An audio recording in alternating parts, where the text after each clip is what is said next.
দুয়ারে রিপোর্টারের শুরুতেই রাত ৮টায় সবথেকে গুরুত্বপূর্ণ যে খবরের দিকে নজর রাখতে হবে তা হলো ১৮ই জানুয়ারি আরজিকর মামলার রায়। তরুণী চিকিৎসকের খুন ধর্ষণ মামলা ১৮ই জানুয়ারি রায় শিয়ালদা আদালতের। ১৮ই জানুয়ারি দুপুর ২:৩০ রায় ঘোষণা। ৯ই আগস্ট ২০২৪ আরজিকরে ধর্ষণ খুন। সঞ্জয় রায়কে গ্রেফতার করে কলকাতা পুলিশ। আর ঘটনার ২৪ ঘন্টার মধ্যে গ্রেফতার হয় সঞ্জয় রায়। পরে তদন্তভার যায় সিবিআই এর হাতে এবং আজ বিচার প্রক্রিয়া শেষে ১৮ই জানুয়ারি রায় ঘোষণা করবে শিয়ালদা আদালত। আরো বিস্তারিত জানবো, কথা বলবো, আমাদের প্রতিনিধি অমিত থাকবেন। তবে তার আগে দুপক্ষের আইনজীবীর কি বক্তব্য শুনবো। আমরা আজকে নির্যাতিতার তরফ থেকে আমাদের বক্তব্য কোর্টের সামনে পেশ করেছি। আমরা আমাদের বক্তব্য শেষ করার পরে সিবিআই তাদের বক্তব্য আজকে পেশ করেছে। আজকে সব পক্ষের বক্তব্য শেষ হয়ে যাওয়ার পরে জজ সাহেব ১৮ই জানুয়ারি দুপুর ২:৩০টার সময় এই কেসের রায় ঘোষণা করবেন। তদন্ত পুরোপুরি শেষ হয়ে যায়নি, এখনো তদন্ত চলছে। আমরা আশা করছি যে বা যারা যদি যুক্ত হয়ে থাকে তারাও হয়তো সামনে আসবে এবং আজকে আমরা এবং সিবিআইও যে আপাতত এই ঘটনার সঙ্গে এসছে সঞ্জয় রায়, তার সর্বোচ্চ সাজা দাবি করেছে। ডিফেন্স আর্গুমেন্ট শেষ হয়ে গেছে, এখন নেক্সট ডেট আছে জাজমেন্টের জন্য 18th। ওরা কিছু ডিফেন্স এবং ডিফ্যাক্টো কমপ্লেনেন্টও ওনারাও কিছু আর্গুমেন্ট করেছেন। সমস্তটা দেখে শুনে আমরা তার প্রত্যুত্তরটা দিলাম এবং এটা জাজমেন্টটা হবে 18th। স্বাভাবিকভাবে আমরা হাইয়েস্ট কোয়ান্টাম অফ পানিশমেন্ট চাইব। ৯ই আগস্ট ঘটে যাওয়া ঘটনা, তারপর আজ বিচার প্রক্রিয়া শেষ এবং ১৮ই জানুয়ারির দিকে এখন সকলেরই নজর রয়েছে। অমিত রয়েছেন প্রতিনিধি আমাদের সঙ্গে। অমিত, এই মুহূর্তে যারা দুয়ারে রিপোর্টার দেখছেন তারা জানেন যে ১৮ই জানুয়ারি এই মামলার রায় ঘোষণা, কিন্তু আজ বিচার প্রক্রিয়ার শেষ দিন। কি কি হলো, কি সওয়াল জবাব হলো আদালতে?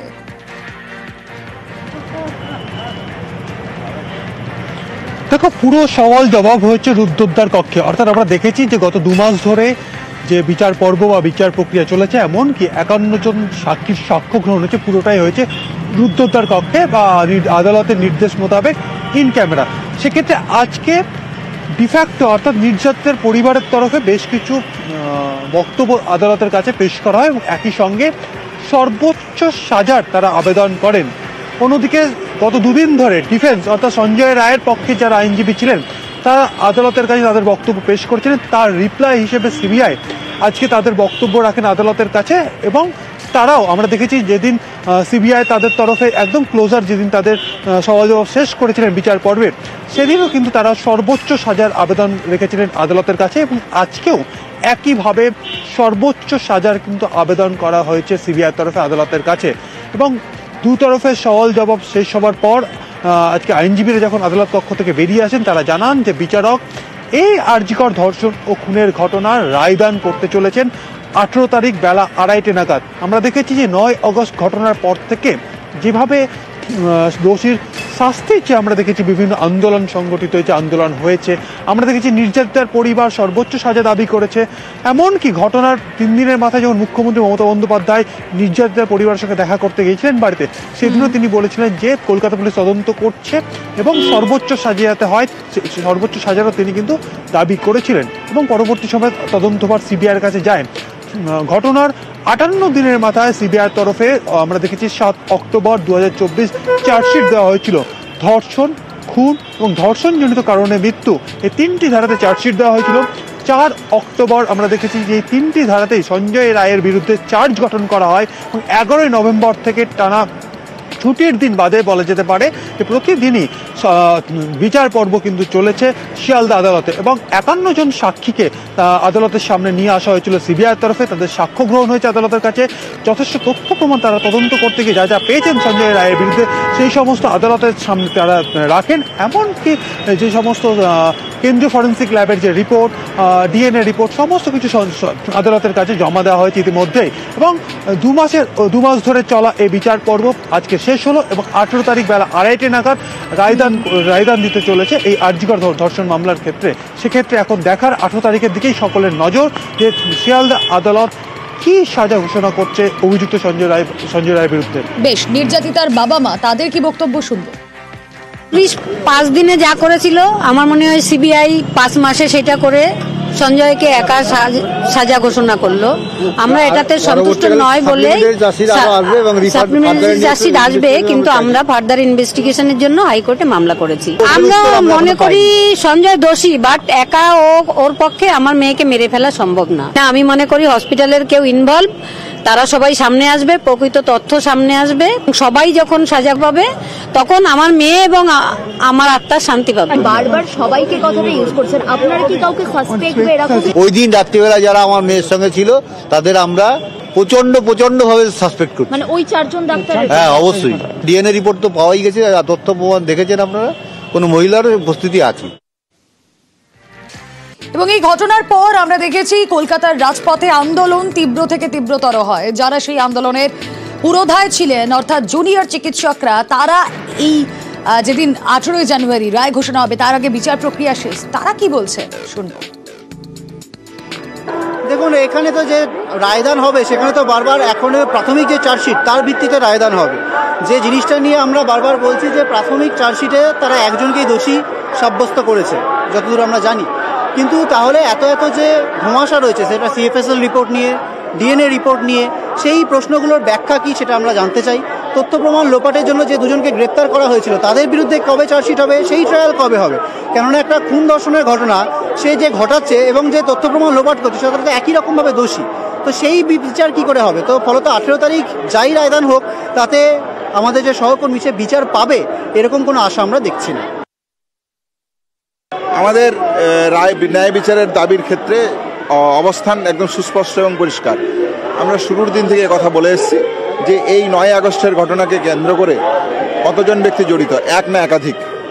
যদি এক হয় তার মোটিভ কি, যদি একাধিক হয় তার মোটিভ কি? আমি যদি মনে করি এই ঘটনায় একাধিক ব্যক্তি জড়িত, সিএসএফএল এর যদি ডিএনএ প্রোফাইলের রিপোর্টকে মান্যতা দিই, তাহলে বাকি একজন ব্যক্তি যদি অ্যারেস্ট হয় এবং শাস্তি হয়, তাহলে বাকি যারা তারা তো প্রকাশ্য দিবালোকে ঘুরে বেড়াচ্ছে, তাহলে এ কেমন বিচার? তাহলে এই ক্ষেত্রে সুস্পষ্টভাবে যেটা আমরা চাইছি একদম অত্যন্ত পরিষ্কারভাবে এক না একাধিক, মোটিভ কি? সাজা ঘোষণা হচ্ছে সেটা খুবই একটা ভালো ব্যাপার, দোষীরা শাস্তি পাবে সেটাই কাম্য। সিবিআই তার এভিডেন্স ট্যাম্পারিংয়ের জন্য সন্দীপ ঘোষ এবং টালা থানার ওসিকে গ্রেপ্তার করলো, তারপর চার্জশিট দিতে পারলো না, ছেড়ে দেওয়া হলো, বেল পেয়ে গেল। তাহলে গ্রেপ্তার কেন করেছিল? এটা আমার প্রশ্ন। যে আমরা প্রথম থেকে চেয়েছিলাম জুডিশিয়াল এনকোয়ারির কথা, সিবিআইকে দায়িত্ব দিয়েছিল হাইকোর্ট, তো সেইটাকে আমরা স্বাগত জানিয়েছিলাম। কিন্তু সিবিআই যেভাবে আমাদেরকে হতাশ করেছেন বা সিবিআই যে ব্যর্থতার পরিচয়টা লিখেছেন সেটা খুব খারাপ লেগেছে। সঞ্জয় রায় দোষী, তাতে কোনো আপত্তি নেই। আমাদের ব্যাপারটা হচ্ছে ঘটনার মোটিভ কি, এই মোটিভটাই এখনো পর্যন্ত জানা গেল না। বাংলাদেশ আর সেখানে ভারত বিদ্বেষ চরমে। বিরতির আগেই আপনাদের যে কথা বলছিলাম, ভারতীয় মৎস্যজীবীদের উপর অকথ্য অত্যাচার। বাংলাদেশ কোস্টগার্ডের বিরুদ্ধে অত্যাচারের অভিযোগ, বিবস্ত্র করে ভারতীয় মৎস্যজীবীদের বেধড়ক মারধর করে তোলা হয় ছবি। বাংলাদেশের জেলে মৎস্যজীবীদের মার, বাকি কয়েদিদেরও অত্যাচারের অভিযোগ। ঘরে ফেরা মৎস্যজীবীদের কথা বলবো। বিশ্বজিৎ হালদার প্রতিনিধি রয়েছেন আমাদের সঙ্গে।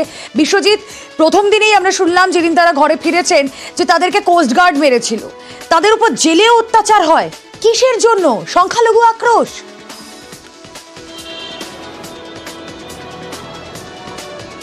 হ্যাঁ দেখো রোমেলা, তোমাকে প্রথমেই একটা ঘটনার কথা বলবো যে 3 থেকে 4 মাস আগে বাংলাদেশের যারা মৎস্যজীবী একটা দুর্যোগে পড়ে যখন ভারতীয় জলসীমানায় ট্রলার দুর্ঘটনার পর ভাসছিলেন 12 জন মৎস্যজীবী, তাদেরকে কিন্তু ভারতীয় একটি ট্রলার পারমিতা তাদেরকে কিন্তু উদ্ধার করে, প্রত্যেককেই কিন্তু উদ্ধার করে এবং তাদেরকে সেবা শুশ্রূষার পর, চিকিৎসার পর তাদেরকে কিন্তু যথারীতি ফিরিয়ে দেওয়া হয়। কিন্তু ভারতের যারা মৎস্যজীবী যারা বাংলাদেশ থেকে মুক্তি পেয়ে কাকদ্বীপে ফিরলেন, একেবারেই দেখো যে সমস্ত কথাগুলো উঠে আসছে, চাঞ্চল্যকর তথ্য। কেন এত ভারতীয় বিদ্বেষ? তারা যেটা বলছেন, প্রথমে তারা যখন ভারতীয় জলসীমানায় তারা ফিশিং করছিলেন, তারা যখন বাংলাদেশ জলসীমানায় যখন ঢুকে পড়লেন, তাদের যে ইঞ্জিন খারাপ হয়ে যায়, তারপরে তারা যখন ঢুকে পড়লেন তাদেরকে বাংলাদেশ যে কোস্টগার্ড তাদেরকে গ্রেপ্তার করলো এবং গ্রেপ্তার করার পর তাদের উপর বেধড়ক মারধর করা চললো এবং তাদেরকে মোংলাপোটে নিয়ে যাওয়া হলো। মোংলাপোটে তাদের কাছ থেকে তাদের যে জিনিসপত্র এবং মাছ সব কিছু নিয়ে নেওয়া হলো। দেখো এখানে যারা মৎস্যজীবী তারা যেটা দাবি করছেন যে তাদেরকে মারার সঙ্গে সঙ্গে বলা হচ্ছিল তোদের মা ভারতে চলে গিয়েছে, তোদের বাঁচাবে কে। স্বাভাবিকভাবে উঠেই আসছে ভারত বিদ্বেষ এবং যে হিন্দুকে মানে যে সংখ্যালঘু হিন্দু যেখানে যেভাবে নিপীড়ন হচ্ছে, সেই একই ঘটনা কিন্তু ভারতীয় যে মুক্তি পাওয়া যে মৎস্যজীবী তাদের ওপরেও কিন্তু একইভাবে নিপীড়ন চলেছে। এবং নিপীড়নের মাত্রাটা এতটাই ছিল, তাদেরকে নগ্ন করে তাদেরকে মারধর করা হয়েছে, হাত পা বেঁধে রাখা হয়েছে এবং ছবিও তুলে রাখা হয়েছে। স্বাভাবিকভাবে একেবারে এখনো পর্যন্ত যে ভারতীয় যে মৎস্যজীবীরা রয়েছেন যারা মুক্তি পেয়ে ভারতে এসছেন এই মুহূর্তে, তারা কিন্তু এখনো তাদের মধ্যে সেই আতঙ্ক কিন্তু কাটেনি। তাদের গায়ে হাতে পায়ে বিভিন্ন জায়গায় কিন্তু কালো কালশিটের দাগ পড়ে রয়েছে, অর্থাৎ মোটা লাঠি দিয়ে তাদেরকে একের পর এক আঘাত করা হয়েছে এবং তাদের যে ক্ষত, সেই ক্ষত কিন্তু মিটতে বেশ কিছুটা সময় নেবে। তারা কিন্তু এখনো পর্যন্ত একটা ট্রমাতে রয়েছে, তারা এখনো ভাবছে যে আর সমুদ্রে যাব কিনা। রুমেলা, বেশ, আমরা এখান থেকে দিয়ে বাড়াই 18 তারিখ নাগাদ, ধরা পড়ি 20 তারিখ নাগাদ। আমাদেরকে ধরেছিল ওই আমরা 2-3 কিলোমিটার ঢুকে গেছিলাম আর কি। ওখান থেকে নেভি ফোর্স ধরে তো আমাদের লোকজনকে মারধর করে, মোবাইল টোবাইল নিয়ে নেয়। তারপর জেটিতে গিয়ে মাছ টাছ তুলে আমাদেরকে শীতের সময় আমাদেরকে উলঙ্গ করে রাখা হয়, ছবিও তোলা হয়। আমরা তখন মার খেয়েছি তো যন্ত্রণায় অতটা বুঝতে পারিনি। খারাপ ভালো ভাষা বলা হয়েছে। জেলার সাহেব খুব ভালো ছিল, উনি আমাদেরকে সতর্ক করে ঠিক রেখেছিল। নেভি ধরেছে তো শুধু সঙ্গে সঙ্গে মার, ঘাটে নিয়ে গিয়ে মাছ ফাছ তুলে আবার আমাদেরকে উলঙ্গ করে মারধর করেছে। ছবি তোলার পরে মারা হয়েছে। 16 জন মৎস্যজীবী ছিল। সবার সঙ্গে এরকম করে? হ্যাঁ, সবার সঙ্গে। আগের মাসের 20 তারিখে ধরেছে, জাহাজে পিঠ মোড়া করে বেঁধে নিয়ে গেছে, সমস্ত মাছ তুলিয়েছে, মৎস্যজীবী আধার কার্ড নিল, আগে পিছে ছবি তুলেছে, একদম উলঙ্গ করে। আমরা তো ভয়ে কিছু বলি না, আবার নাহলে মারধর করবে। মারধর তো করেছে প্রথমে, নেভিতে তোলার পর পিছনে হাত বেঁধে মেরেছে। আমাদের আগে যেগুলোকে ধরেছিল তাদেরকে তো বেদম মেরেছে, এমন করে মেরেছে মানে পায়খানা করতে গেলে মানে রক্ত যেত। ওরা আমাদেরকে বলছে তোমরা এখানে দাঁড়াও ছবি তুলবে, সে বলছে প্যান্ট জামা খুলে ফেলো, বেশি মারবে। সেই ভয়ে আমরা যেহেতু সীমা লঙ্ঘন করে ভিতরে জলের স্রোতে ঢুকে গেছি, কিছু বলতে পারি না। পুলিশ বলছে বলে তোদের মা নেই, তোদের বাংলাদেশের থেকে ছেড়ে মা তোদেরকে হেল্প করবে, তোদের মা চলে গেছে, তোদের মা মরে গেছে, মানে শেখ হাসিনার কথাটা বলছে। এটা একটা অমানবিক ব্যাপারই বটে এবং এইরকম অত্যাচার আমরা কখনো আগে শুনিনি। আমরা গভর্নমেন্টের কাছে আবেদন করব যে ব্যাপারটা দেখতে, এবং আমরাও অভিযোগ জানাবো বিভিন্ন জায়গায় যে এইভাবে একটা অমানবিক ব্যাপার কি করে ঘটতে পারে পাশের দেশে। পাসপোর্ট জালিয়াতিতে ফের বারাসাতে ধরপাকড়।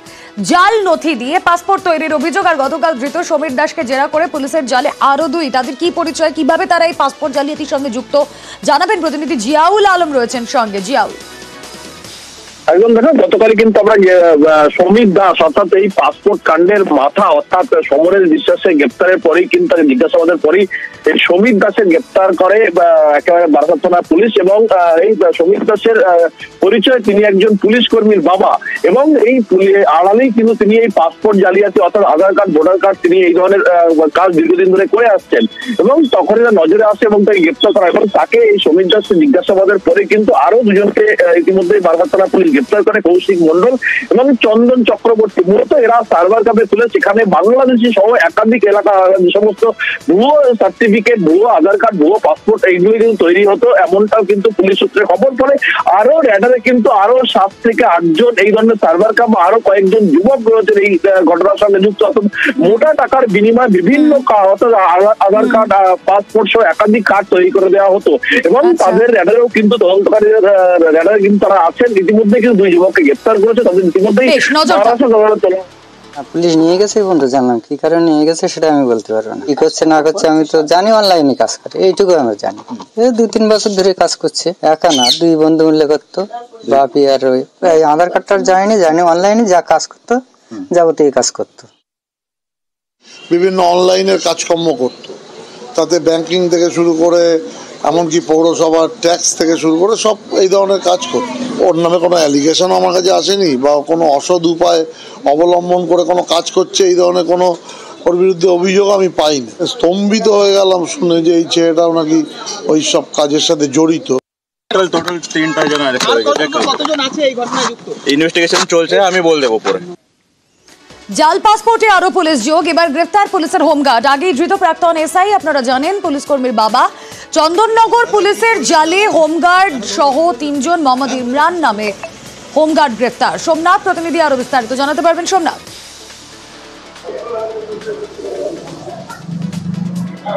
হ্যাঁ দেখো, একদম যে প্রাক্তন পুলিশ আধিকারিকের পর এবার অস্থায়ী হোমগার্ড, অস্থায়ী ট্রাফিক হোমগার্ড এবার পুলিশের জালে পাসপোর্ট যে দুর্নীতি, সেই পাসপোর্ট দুর্নীতিতে অ্যারেস্ট হলো এবং তার সাথে সহ 2 জন আরও অ্যারেস্ট হয়েছে। একজন তারকেশ্বরের বিশ্বজিৎ ঘোষ, আর একজন হচ্ছে শ্রীরামপুরের মোহন সাউ, 2 জন আরও অ্যারেস্ট হয়েছে। কিন্তু এই জালিয়াতি কিভাবে চলতো? জালিয়াতি বিভিন্ন পাসপোর্টের আধার কার্ডের নাম্বার এক থাকতো এবং বিভিন্ন নাম দিয়ে দিয়ে বারবার তারা দরখাস্ত অ্যাপ্লাই করতো এবং তার সাথে সাথে যেসব ভোটার কার্ড এবং বার্থ সার্টিফিকেট এগুলো জালিয়াতি করে এগুলো পাসপোর্ট করার অভিযোগ উঠছে। কিন্তু অন্যদিকে ইমরান তিনি বলছে যে আমাকে ফাঁসানো হয়েছে, এই জালিয়াতির মধ্যে আমাকে ফাঁসানো হচ্ছে। কিন্তু আমাকে আমি মোহন আদকের কাছে, মোহন যে সাউ আছে, মোহন সাউয়ের কাছে আমি বিষয়টি এমনি জাস্ট কথাবার্তা হয়েছিল। কিন্তু পুলিশ সূত্রে জানা যাচ্ছে যে দীর্ঘদিন ধরে এরা এই জালিয়াতির মধ্যে জড়িত ছিল। ইমরানের বক্তব্য শোনা যাক। কেন ধরলো? বললাম না, আমাকে তো ফাঁসানো বলে। জালি পাসপোর্ট করেছেন নাকি? না, আমি করিনি। আপনার সঙ্গে আরো কারা কারা ছিল? জানা আছে, ও আছে, মোহন আছে। বাকি যে 2 জন ধরেছে তাদের চেনেন আপনি? একজনকে চিনি, পাড়াতে থাকতো। আপনি কি কাউকে পাসপোর্ট করে দিয়েছিলেন? না। তাহলে যে পাসপোর্ট রিসিভ করে সে আমাকে ফাঁসিয়ে দিল। কে রিসিভটা কে করেছে? মোহন সাউ। চিটিং আর ফরজারির কেস, কিছু বার্থ সার্টিফিকেট, পাসপোর্ট এসব ফরজারি হয়েছে, চিটিং। 3 জনই এর সঙ্গে যুক্ত। 3 জন 10 দিনের পিসি চেয়েছিলেন, 10 দিনের পিসি অ্যালাউ করেছেন কোর্ট। আর এদিকে প্রতারণার অভিযোগে পাকড়াও 2। সোশ্যাল মিডিয়ায় চাকরির নামে প্রতারণা। মেমারি বর্ধমান সাইবার শাখার অভিযানে সাফল্য। পুলিশি অভিযানে পাকড়াও 2 অভিযুক্ত। চাকরি দেওয়ার নাম করে টাকা আত্মসাতের অভিযোগ। সোশ্যাল মিডিয়ায় বিজ্ঞাপন দিয়ে চলতো প্রতারণা। কিভাবে এই প্রতারণার ফাঁদে চাকরি প্রার্থীদের তারা ফেলতেন, আসুন জানার চেষ্টা করি। শরদিন্দু রয়েছেন সঙ্গে। শরদিন্দু, দেখো, মেমারি থেকে 2 জনকে গ্রেপ্তার করা হয়েছে। তাদের নাম সমীরণ মণ্ডল এবং স্বরূপ রায় এবং যে সুমিত রায়। তাদেরকে যেটা জানা যাচ্ছে পুলিশের পক্ষ থেকে, যে তারা সোশ্যাল মিডিয়ায় বিজ্ঞাপন দিত, যে বেসরকারি ব্যাংকে উচ্চ পদে উচ্চ বেতনে চাকরির বিজ্ঞাপন দিত এবং তাতে আকৃষ্ট হয়ে যারা যোগাযোগ করতো তাদেরকে ফিশিং নাম্বার কিছু দেওয়া হতো এবং সেখানেই একেবারে সিকিউরিটি মানি এবং রেজিস্ট্রেশন ফি বাবদ মোটা টাকা দাবি করা হতো এবং নিয়ে নেওয়া হতো। যখন প্রতারিতরা বুঝলেন যে তারা প্রতারিত হয়েছেন, তখন তারা ন্যাশনাল সাইবার ক্রাইম রিপোর্টিং পোর্টালে তারা অভিযোগ করে। এরকম বেশ কিছু অভিযোগ পাওয়ার পরই তারা খোঁজ নিয়ে দেখা যায় এবং ন্যাশনাল সাইবার ক্রাইমের পক্ষ থেকে বর্ধমান সাইবার ক্রাইমকে জানানো হয় যে পূর্ব বর্ধমান জেলার 2টি নাম্বার আছে, যে 2টি নাম্বার থেকে প্রতারণার ছক বিছানো হয়েছে। এরপরই বর্ধমান সাইবার ক্রাইম থানা স্বতঃপ্রণোদিত মামলা রুজু করে এবং মেমারি থানার সহায়তায় এই 2 জনকে গ্রেপ্তার করেছে। এখন এরা কতদিন ধরে এই যে জালিয়াতি অনলাইনে, এই যে জালিয়াতি চালিয়ে আসছিল, কতজনকে তারা প্রতারিত করেছে এবং এই চক্রের সঙ্গে আর কারা কারা জড়িত রয়েছে, সেসব জানার জন্যই তাদেরকে 7 দিনের পুলিশি হেফাজতে নেওয়া হয়েছে। আজকেই তাদের বর্ধমান আদালতে তোলা হয়েছিল, তাদেরকে 7 দিনের পুলিশ হেফাজতে নেওয়া হয়েছে। এরপরে এদেরকে বিস্তারিতভাবে জিজ্ঞাসাবাদ করে কিভাবে এই প্রতারণা সংগঠিত হতো, কতদিন ধরে এই প্রতারণার কাজ চলতো এবং কারা কারা এই ঘটনায়। আমাদের শরদিন্দু, আবাসে তোলাবাজি আর তাতে ধৃত তৃণমূল নেতা গতকাল গ্রেফতারির পরেই দল থেকে বহিষ্কার। ইসলামপুরের অঞ্চল কনভেনরকে বহিষ্কার তৃণমূলে, শাহনওয়াজ আলমকে সব পদ থেকে বহিষ্কার। কথা বলবো আমাদের প্রতিনিধি চঞ্চল, জানাবেন আরো বিস্তারিত। চঞ্চল,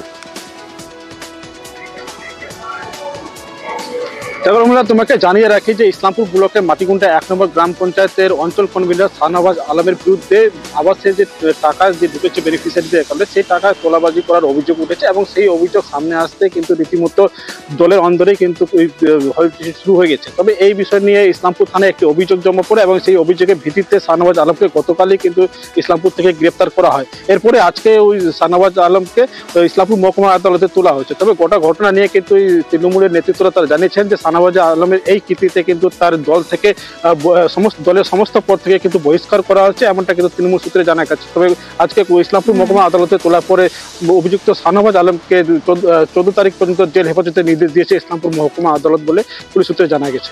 বেশ। সুন্দর। আবাসের টাকা চেয়েছেন দাদা? আবাসের টাকা চেয়েছেন? আবাসের টাকা চেয়েছেন আপনি? কে ফাঁসালো? কে ফাঁসালো? জানি না। কে ফাঁসালো? বিরোধীরা না অন্য কেউ? বুঝতে পারছি না। মানে কে ফাঁসাতে পারে? বুঝতে পারছি না। আর দিকে ক্যানিং এ শাসক নেতাকে খুনের হুমকি, গোপালপুরে পঞ্চায়েত প্রধানকে পিস্তলের ছবি পাঠিয়ে অডিও বার্তা, থানায় নালিশের পাশাপাশি বিধায়কের দ্বারস্থ নেতা, নেপথ্যে কারা, তদন্তে পুলিশ। কথা বলবো, আমাদের প্রতিনিধি অনুপ বিশ্বাস রয়েছেন সঙ্গে। অনুপ, তৃণমূল নেতাকে খুনের হুমকি দিচ্ছেন কারা, কি কারণেই বা দিচ্ছে? দেখো, ইতিমধ্যে সরকারি কিন্তু কোনো খবরই পাওয়া যায়নি যে কি কারণে তাকে খুনের হুমকি দেওয়া হচ্ছে। তবে তিনি কিন্তু যথেষ্ট আতঙ্কের মধ্যে রয়েছে এমনই তিনি জানিয়েছেন। তার যে অডিও বার্তা এবং তাকে একটি আগ্নেয়াস্ত্র যে তার হোয়াটসঅ্যাপে পাঠানো হয়েছিল গতকাল রাতে, তারপরে তিনি সকালবেলা যখন ফোনটি খোলেন, তারপরে তিনি দেখতে পাওয়ার পরে তিনি ক্যানিং পশ্চিম বিধানসভার বিধায়ক পরেশরাম দাসকে তিনি ব্যাপারটা জানান। এরপরে তিনি ক্যানিং থানার দ্বারস্থ হন। ক্যানিং থানার দ্বারস্থ হয়ে তিনি অভিযোগ দায়ের করেছেন, কিন্তু এখনো পর্যন্ত পুলিশ এই ঘটনায় তদন্ত শুরু করলেও কিন্তু কাউকে গ্রেপ্তার বা আটক করতে পারেনি। কে বা কারা কি কারণে এই ঘটনা ঘটিয়েছে। তবে বিধায়ক পরেশরাম দাস তিনি জানিয়েছেন যে সামনে বিধানসভা ভোট এবং গত কয়েক বছর আগে ক্যানিং এর গোপালপুরে 3 জন তৃণমূল সমর্থিত কর্মী তারা কিন্তু প্রকাশ সচিবালয়কে খুন হয়েছিল। আমারও এলাকায় আতঙ্ক ছড়ানোর জন্যই কি এরকম ঘটনা ঘটছে কিনা সেটাও কিন্তু দেখার বিষয়। সেখানেও তিনি পুলিশকে জানিয়েছেন যে এই ঘটনার তদন্ত করতে হবে, যারা এই ঘটনা ঘটিয়েছে বা যে অডিও ভাইরাল হয়েছে এবং যে আগ্নেয়াস্ত্রটি তিনি তার হোয়াটসঅ্যাপে পাঠিয়েছে তাকে কিন্তু ইতিমধ্যে শনাক্ত করতে হবে এবং তাকে গ্রেপ্তার করতে হবে। তবে এই ঘটনায় ক্যানিং থানা পুলিশ ঘটনার তদন্ত শুরু করেছে। রুবেলা, বেশ, তোমার জন্য খুব শর্ট টাইমের মধ্যে একটা গিফট পাঠিয়ে দেবো, ঠিক আছে? টেনশন কিছু নেই। যেটা দেখেছিলে ওটা তোমার ট্রেলারটা দেখিয়েছি, শুধু পিকচারটা বাকি আছে। ওটা তোমার খুব এলএনডি দেখিয়ে দেবো, ঠিক আছে? চাপ নেওয়ার কিছু নেই। কি মেসেজ পাঠিয়েছে আপনাকে? একটা বন্দুকের ছবি দিয়েছে আর হুমকি দিচ্ছে, মারার হুমকি। প্রচন্ড আতঙ্কে আছে, আমি নিরাপত্তা চাইছি। দুশ্চিন্তার মধ্যে আছি। যত নির্বাচন এগিয়ে আসবে তত আমাদের বিরোধীরা যারা আছে বা যারা এই ধরনের কাজ করে বেড়ায় তারা চক্রান্ত করে আমাদের দলের কর্মীদের উপর অত্যাচার করবে বা খুন করবে। আমি তাই ক্যানিং থানা প্রশাসনকে জানিয়েছি যে এই ব্যাপারটা তদন্ত করার জন্য, এবং আমরা চাইব যে আমাদের দল কেন কোনো একটিও মানুষের যেন কোনো দিন কোনো দুর্ঘটনা না ঘটুক। খুনিরা তারা যেন কোনো চক্রান্ত করে কোনো মানুষকে যেন হত্যা না করতে পারে তার ব্যবস্থা নেওয়ার জন্য।